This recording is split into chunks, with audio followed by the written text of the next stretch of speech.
Oh, it's so good to see you again. Look at you all grown up. And look at you, looking exactly the same. Seriously, I'm pretty sure you were wearing the exact same thing the last time I saw you. Do you even change clothes anymore, or do you just bathe in them? What can I say? It just saves time this way. One day I shall convince the world that never taking off your clothes is just so much more efficient. That is until your socks run away for fear that the smell that they give off. Yeah, that's the thing. I've gone through quite a few pairs since the new system. Still a few kinks to work out, I guess. Anyway, should I move towards the bus station? This place is lovely and everything, but may I see if you saw some St Andrews on your visit, and not just loopers. I was actually going to ask you about this place. What about it? Well, it's a tiny town with a train station. Why doesn't St. Andrews have a train station? Or rather, if St. Andrews doesn't have a train station, why would Loopers have one? It's simple. Really? Because the only explanation I can think of is that St. Andrews doesn't have a train station so they can keep the crows out. Yeah. It's good to have a hero sister of mine. Anyway, how are things? Fine. Is Mum still... Yeah, if not worse. So, how's your life? Yeah, it's good. Uni? Yeah, it's good. Degrees and reading and studying and stuff. And might I ask, girls? Yeah, there are girls on the course. Well, I've tried.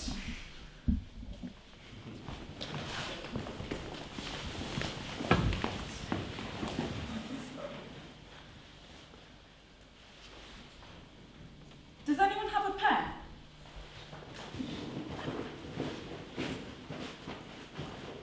Pen?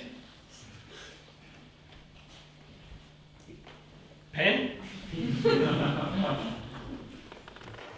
Pen? Pen? Does anybody in this room require a pen? Not you!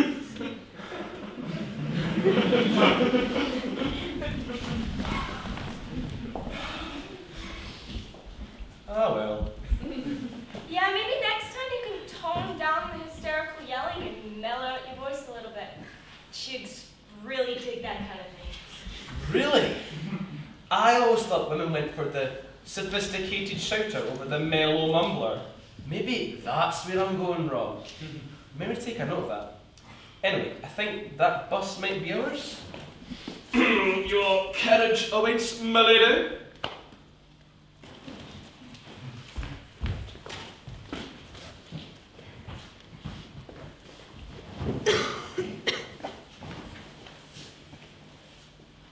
The catch is tricky on the door. Why don't you just try pushing it? Ow! Sorry.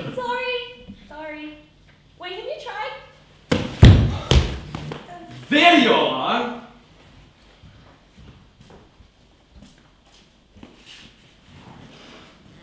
Okay, well, that's Lisa.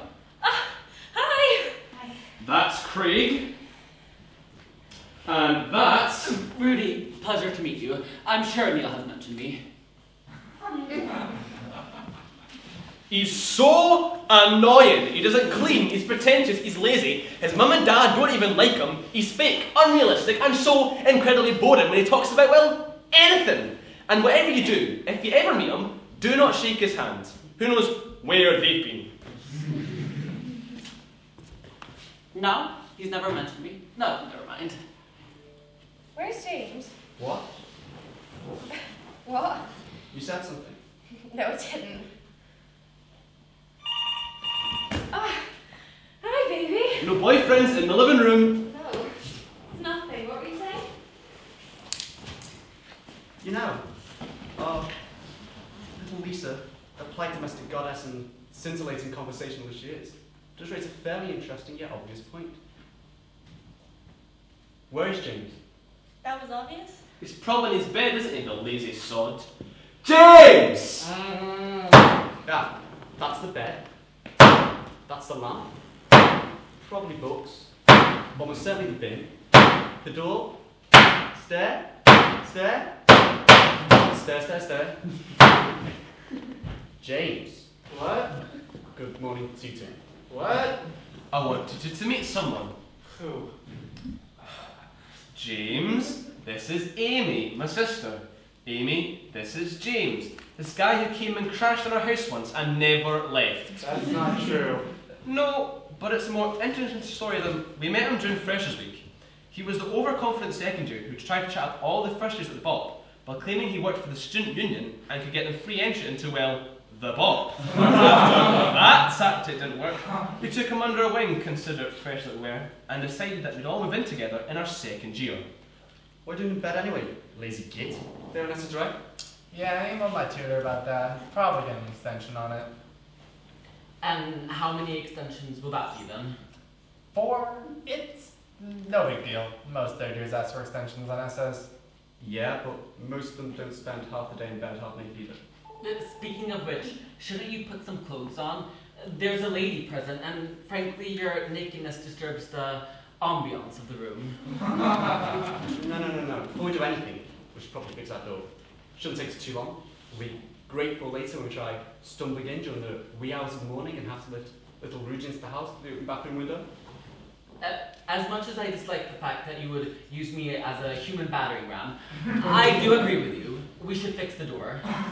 I happen to be an expert at door fixing, so should naturally be the lead of this project. In that case, I think I'll just go back to bed.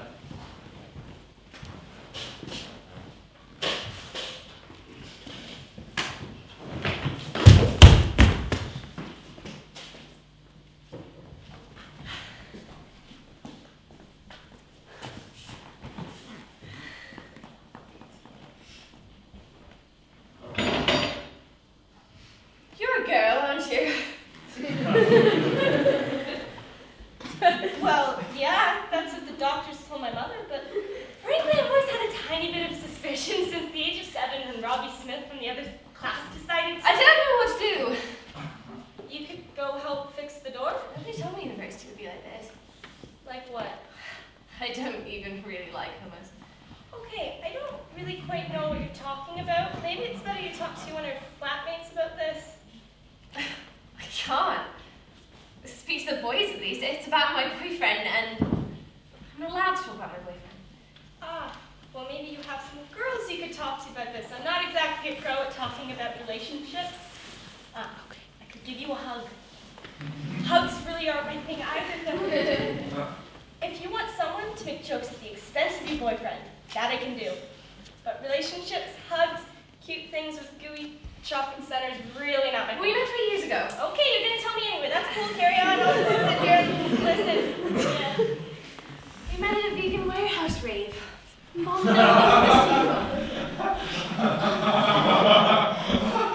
He told me he spent most of his life going to rallies, you know. Save the whales, Fashion Against Fur, and of course his fundamental rap group, Freaking the Vegans. He was just so deep. Deeper than the whales he was trying to save. Deeper than the vat of hummus we'd met over. After only a few weeks I knew he was the one. I knew that he was the sexually equal, gender equivalent, humanity transcending partner that I wanted to spend the rest of my life with. And probably the afterlife, depending on what religious or spiritual belief one wishes to explore in a non-gender specific person's version. I'll go to his awareness events, and sit-ins, and petitions, and coffee mornings, and love circles, and understanding tribes and safety groups. And he would attend my animal and man-friendly feminist book club every week.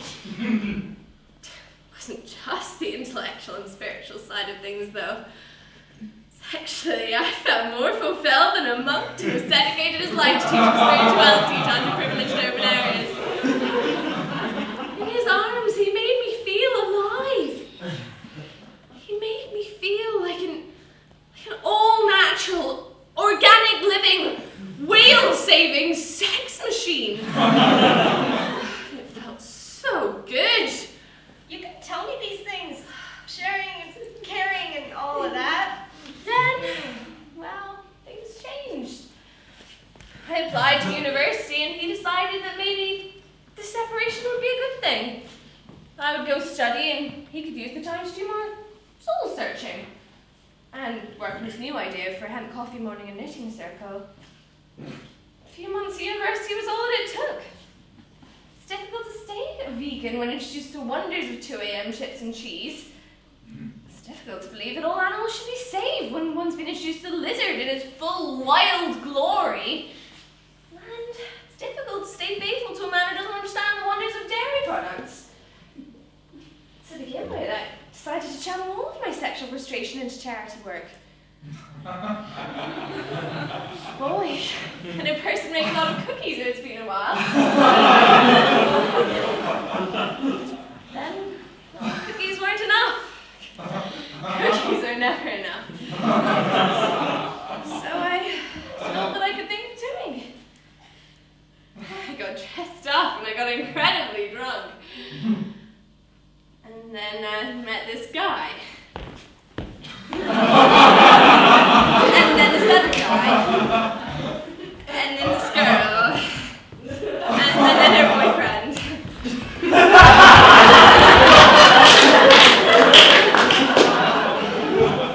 And well, you get the picture.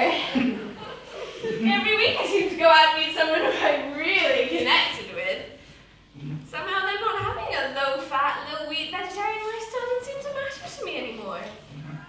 Ah, I get it. Your drinking alcohol gives you vegan goggles? Well, exactly. You got me this watch, see? See? It's lovely. Isn't it?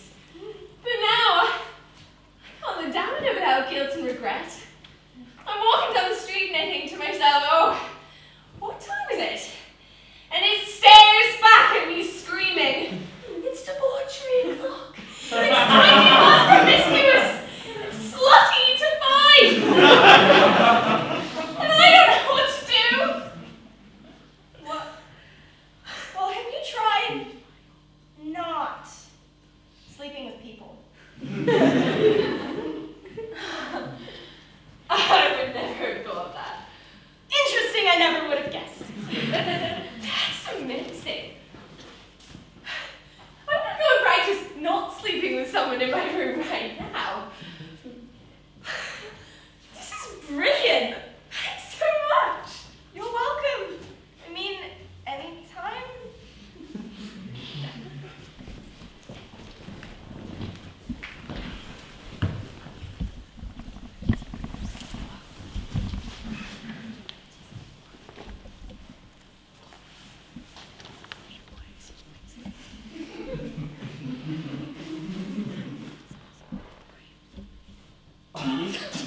Neil! You are such a freak. I know, but that's why you love me, right? I think I have to love you. It's a whole sibling contract thing. True. Amy, why are you here? You're not in trouble or anything, are you? No, can't believe you'd think that. No, it's just nice to get away for a couple days and to see you, of course, and, well, it's nice to escape real life for a little while. And it's really lovely to be in a real life university environment too, you know? It's nice thinking I'm applying to all these places and I'll be walking around with them clutching books and having late night coffee revision sessions with people in thick framed glasses. Remind me to take the taste sometime. But I know university isn't really like that, and I want to know what university is really like before, you know, I go off and do it myself. I guess. Although maybe St Andrews isn't the best place to gauge a real-life university experience on. We can still get drunk, though? Oh, hell yeah, little sister. Good.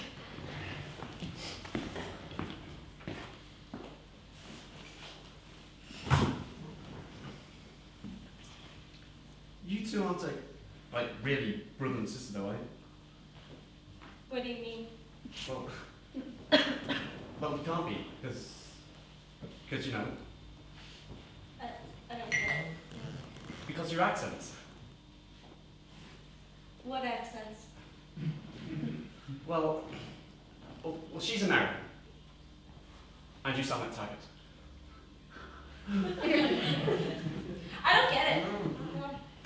have the same accent. Yes, we do. What? Cigarette? Anyone? No, I don't smoke. No? Such a wise girl. I hear these aren't exactly the healthiest of things in the world, but who could deny a man a simple pleasure in his own house? Not me. Maybe one day I shall stop, and the world will become a much brighter place. But for now, I shall carry on smoking if you don't mind, and save up all the happiness each little white stick brings me. However, as a second-year philosophy student, logic dictates that I've been sober for too long. But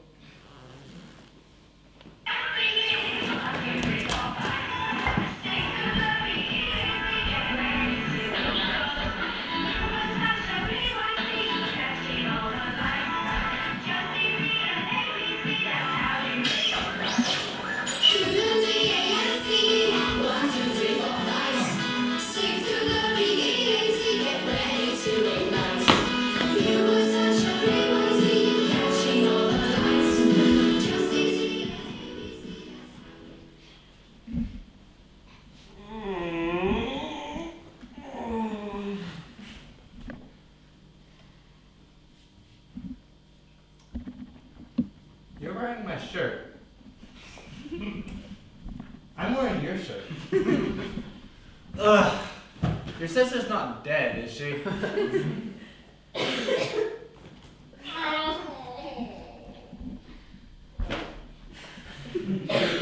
She's probably fine. You're being very cavalier about this. And you're talking too much. Now go forth and make tea. Is that? No, it can't be. I think it is. No. It's all coming back to me now. Kind of. I think we did. We went to the bar. Hey, I just met you. This is crazy. But here's my number. So call me maybe. Last night was the best night of my entire life.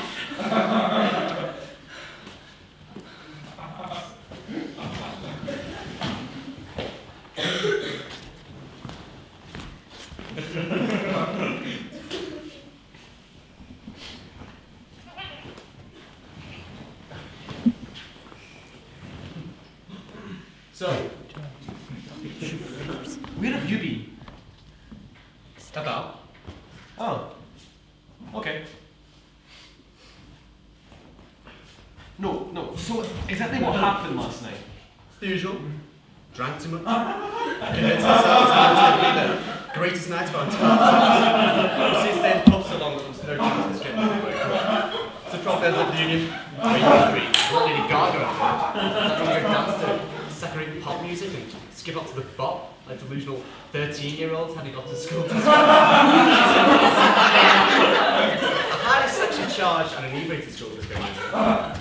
However, I feel the thought less sort of resembles civilised public school discos that this one probably attended, with hymns, short and a confusing boy-on-boy parents, and more sort of resembles school discos that this one attended, with hard liquor, grinding, and the eventual knife fight. You're rambling. And besides, comparing my old school disco to the bop is extremely unfair. The bop doesn't have knife fights. Ah, that's true. Most fighting in this place I've overseas is the fisticuffs of who stole the court in the debating society. Anyway, last time I saw any of you, little Mary Sue over there was behaving as king of all Narnia, and because of that, Toasty Bar, she granted free entry. Wait, they charge to get into Toasty Bar? No. But I think after last night they'll be incorporating a small fee for crowd control purposes. Hi guys! Oh, hello there! Fancy seeing you here. You live here. So where were you? Like I said, about. Yeah, but where? Well, if you must know, I spent the evening with a lovely young girl named Cassandra. Or was it Katie? It definitely got me case out. Me and their friends really appeared to some bar somewhere. Shots from bad, as we told, mostly by them, and table dancing opportunities who were kicked out for being drunk and disorderly. Besides, they rejected their card. Turns out Daddy spied only half of Latvia or somewhere, cancelled their car due to excessive spending or whatever. It was fun though, while it lasted. Sadly, I realised shortly after a car was declined that there was some place I needed to be urgently and that I didn't have enough money to foot the bill. It was such a shame. So off I went on my way. I bumped into these medics, wandered through town with cones in their head, drinking wine out of a foil bag and shouting, "No!" Oh, that stands for during at once. No one gives public school exists. And I thought to myself, from a philosophical point of view, their sentiments of only living once are fairly unsubstantial at best.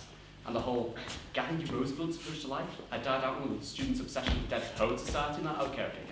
In moderation, YOLO can be fun and exciting, but what this had to do with wearing a cone on one's head, I have no idea. Anyway, I think I really just want to wear a cone on my head. So I joined them in their merry hunt, an interesting game of cone head and shoot. I naturally got to be very good at this game, and therefore suggested we should put the stakes and play for money. I was £100 and a shoe up, when suddenly one of them recognised me and declared I was not, in fact, a medic. I tried reasoning with them, rationalising I never claimed to be a medic, and in the grand scheme of only living once, it shouldn't matter what I study or how I study it. And then what happened? They chased me. A group of raucous students running through town with cones in their head. We went up North Street, just the Barron, up by Sally's, then across East Sands, like those guys in Charity Fire, but without the elegance. Then I almost gained a slip by South Street, by the Archers, but they were persistent. Then I almost gained a slip down South Street, by the Way Path. But then, one of them spotted me. We had to carry on running. If I had any fear of my life, my money, and my brand new shoe, it would have been hilarious. And I realised quickly that running with a cone on one's head was a person down considerably. So I managed to lose him with a subtle blend of cunning and wit. You hid in a bin, didn't you? A bin may have been involved, but it turns out I wasn't the only one hiding there, because I managed to land with a very lovely young girl named Juliet or something, but apparently wasn't what I thought. She was also hiding from the medics. Boy, those medics get around. Yeah, we decided to stay in there a little while. She shared some alcoholic concoction with me she referred to as rocket fuel. And one thing led to another, and I must have fallen asleep, because the next thing I knew, I woke up in a bin, shirtless, with a note from Mystery Girl saying she had to go, but bequeathing the rest of the rocket fuel to me. So I drank it and wandered home. Yeah. And how much of that was true exactly? I don't know. You'll have to go back to me. I don't mean to be rude, but who the hell are you, and why are you in our house? I am Charlie Maria Huntington Smythe, President of the University Debating Society, Treasurer of the Management Society, Head of the Marketing Department of the Charities Committee, and Grand High Warlock and Chair of the Wargaming Society. And you? Well, I... Sir James Plemington Pleb, layabout of the Slackers Club, currently president of this chair. That figures. And you.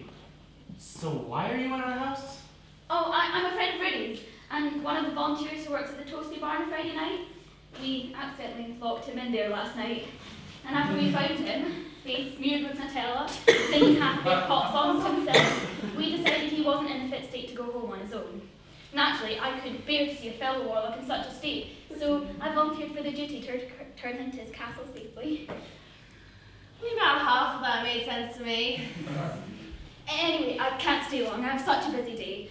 I've got a tour debate prep session, volunteering at the Old People's Home in Cooper, and then I've got to get along to my tutoring programme for the intellectually challenged. Busy. Anyway, I'll see you later, Rudy, if it's still okay that I come Sunday later. What? Great. See you soon, Grand High Commissioner Wizard of the Seventh Order.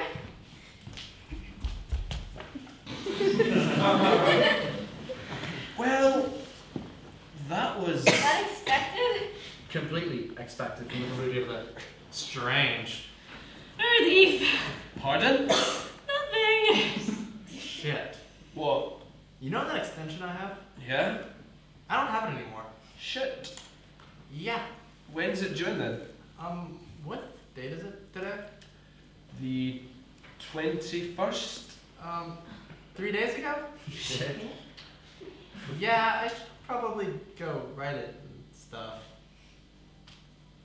Wait. What face of the moon is it today? Doesn't matter anyway. I'm stuck. I've got stuff to do myself as well. Philosophy isn't all about sitting on the rocks in a thinking pose. Yeah, I've got some reading to get done myself, Amy.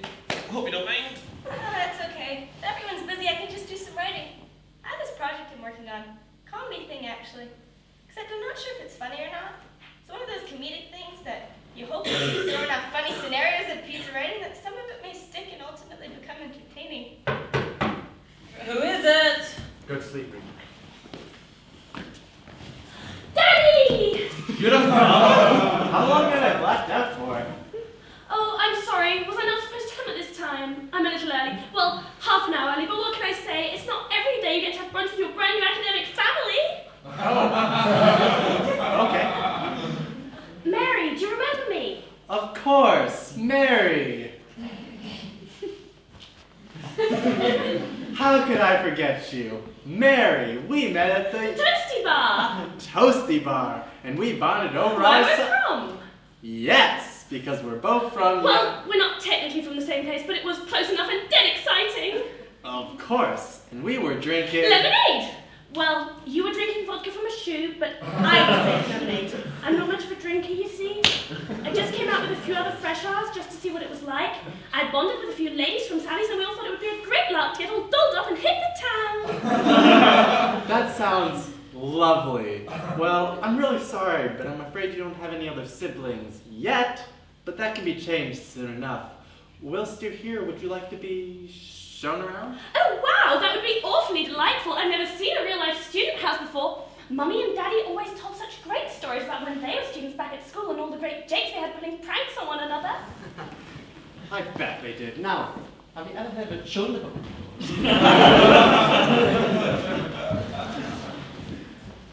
She seemed nice.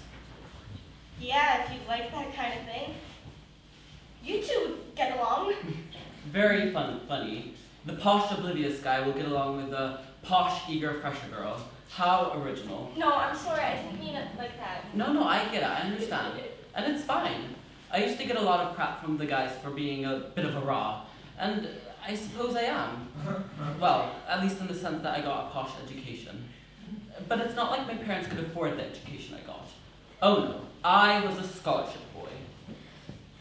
It's funny though, because when I started my scholarship, it was quite obvious that I didn't fit in. My clothes weren't right, my accent wasn't right, and my attitude towards sophisticated things like wine, cheese, and misogyny certainly weren't right. So I changed myself a little, altered the way I spoke and thought, and soon I fit in, or at least slightly. I spend most of my time writing about epistemology on my blog. Well, that and golfing. I've just always thought of myself as aesthetically relaxed, you know? Oh, why, thank you. Do you like it? I got it at a small flea market in the north of Paris. It's very niche, but I thought I just had to have it. This Brazilian espresso tastes like smoky peat. Oh, never mind. You don't drink scotch. Wow, this concept is too meta for a Saturday night without work. I don't speak French very well, but what I do know, I write poetry with.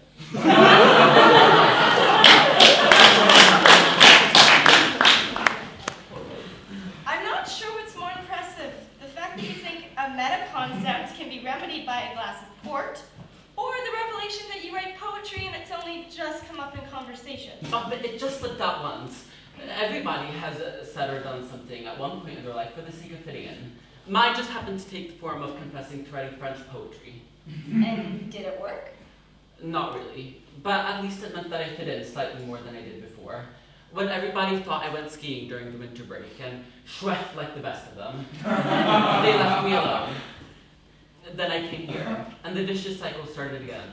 Only this time I was deemed too posh and pretentious, by the people I wanted to be friends with. Well, that's a simple fix. Just stop trying to be someone that you're not. I tried. Well, I tried to be the person that they wanted me to be. The Bop! Such fun! We should totally go tonight. I got rejected from Cambridge too. Oh, we should be friends. My academic mom is such a MILF. I'm hoping that at the next tea party, there'll be more than just tea, if you know what I'm saying. I tried out for the other guys too, only they told me I was too intimidatingly handsome for the group. I do IR too. I'm from Glasgow. I know how this is in Scotland. Go Square! Go Square!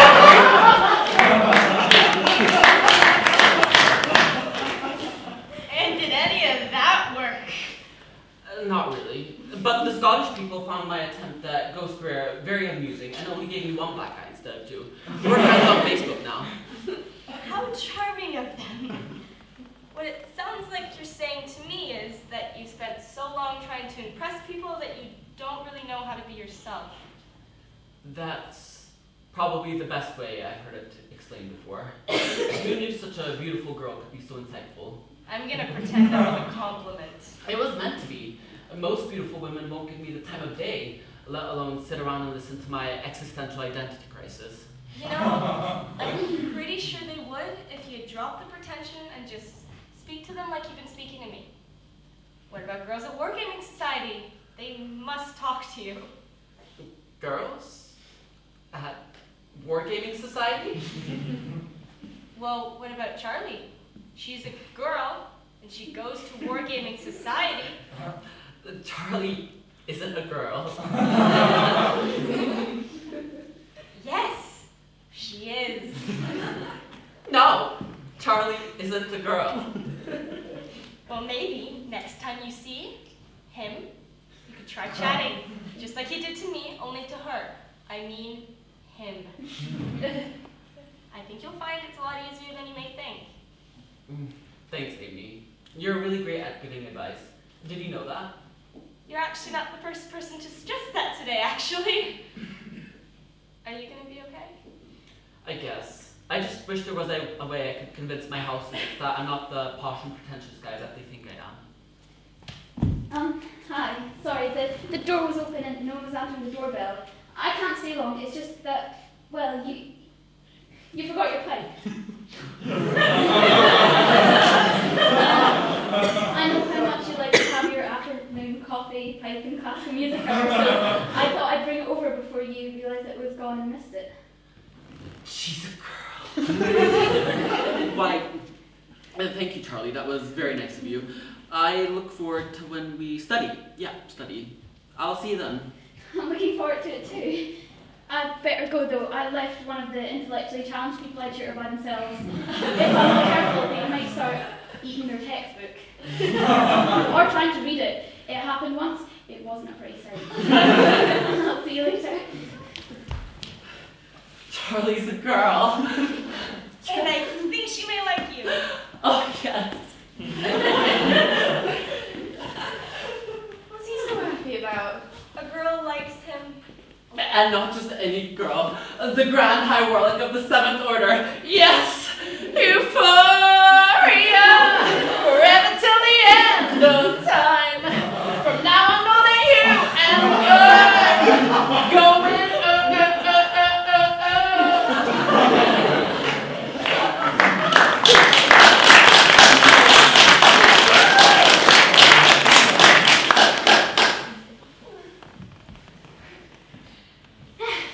Before you say anything, maybe don't.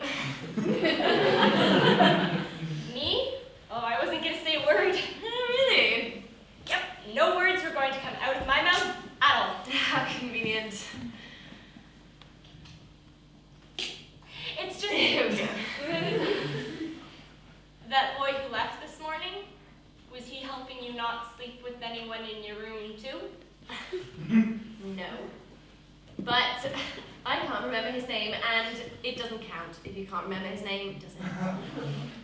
No. It doesn't work like that. I guess it doesn't.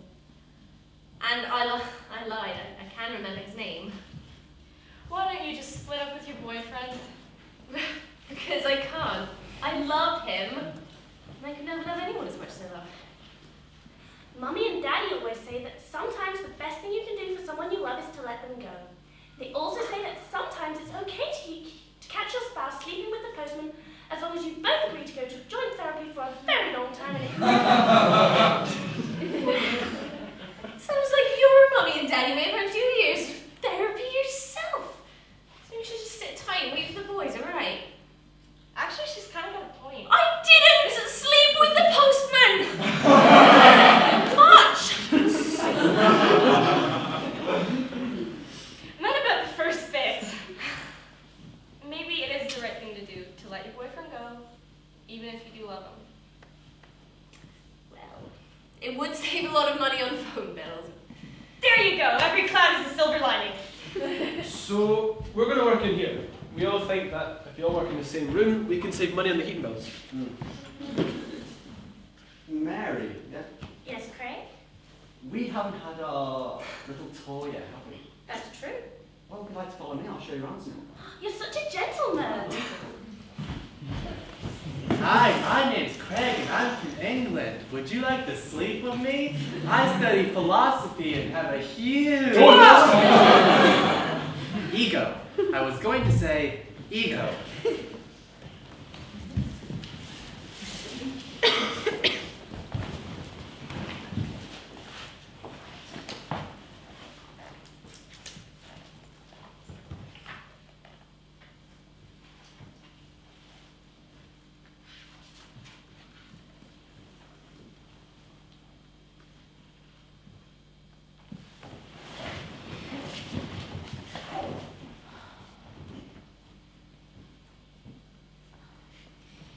Here we go, that's me done for the night.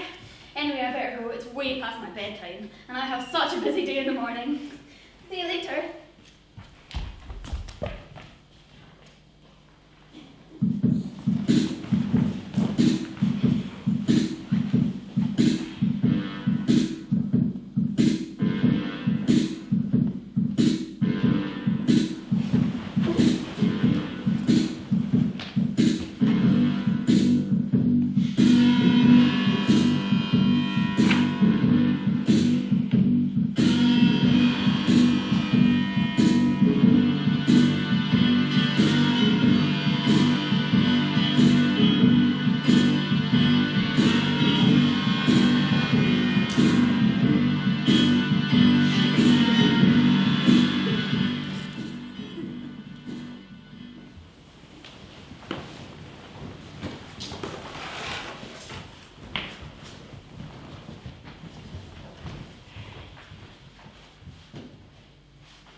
You're always in here.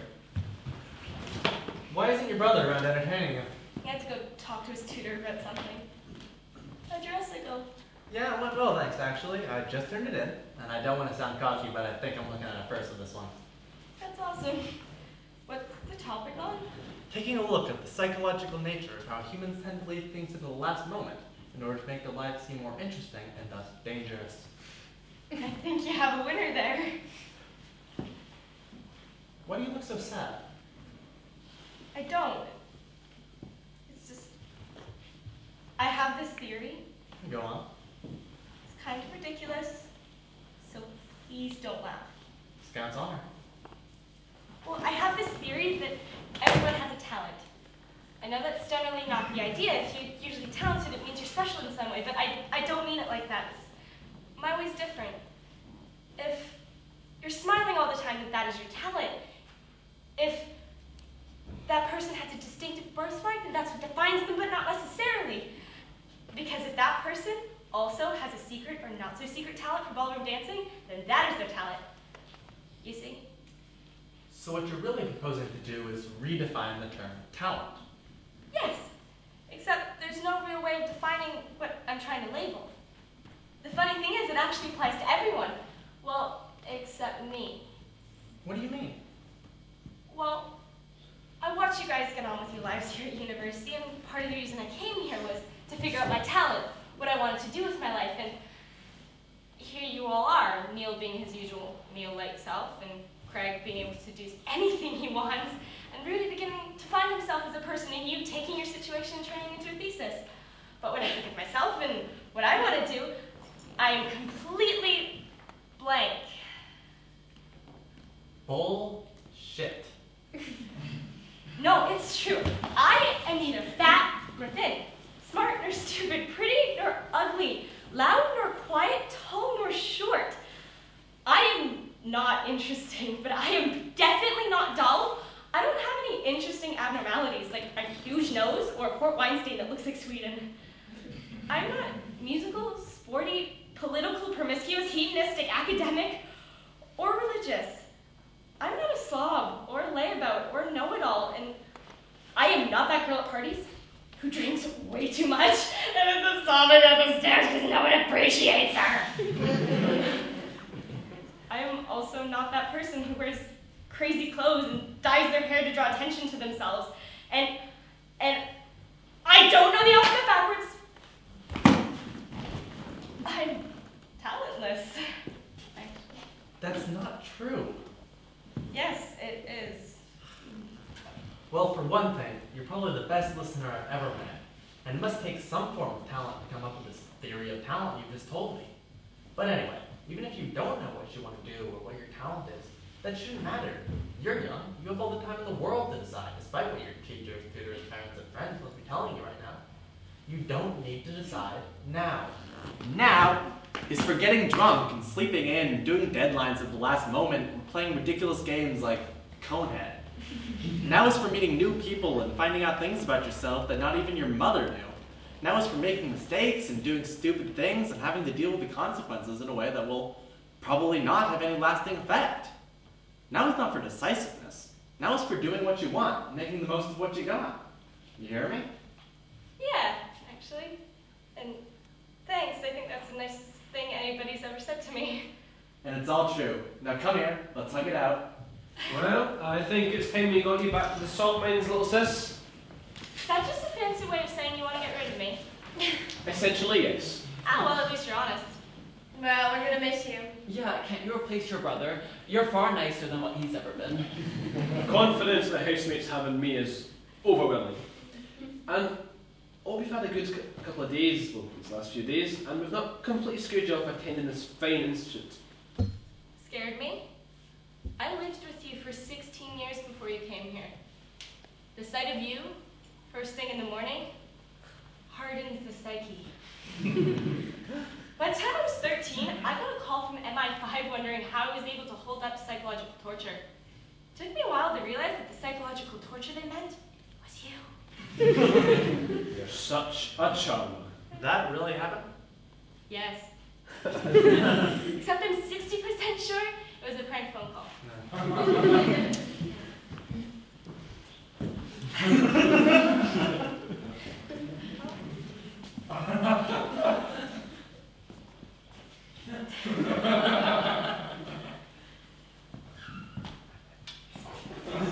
Thanks for an ever so lovely weekend. It's been an experience. You know, I think you're going to enjoy this whole being a godfather thing. It's disgusting. That's academic incest. No. I like to think of it more as academic wins. Well, I'm going to take my baby sister away from this hotbed of disgrace, and hopefully, if we film the right paperwork fast enough, you will never get within 100 metres of her ever again. Ever! Love you too, Neil. So, had a good time? Yeah, it's been really great, actually. Except, after my time here, I don't think I'm quite ready to go to university just yet. I think I want to do some traveling, see the world properly and experience some things. Maybe traveling will give me a little bit of time to figure out what I actually want out of life. But if you don't mind, I'd like to come back. Maybe see more of the sights, you know, the castle, the cathedral, the lizard. No! Okay, maybe not the cathedral. but you guys have a tendency to be so witty and funny. It's like every moment of your lives is so calculated and rehearsed. It's like being in a play or something. Nah, if this were a play, more interesting things would happen. Yeah.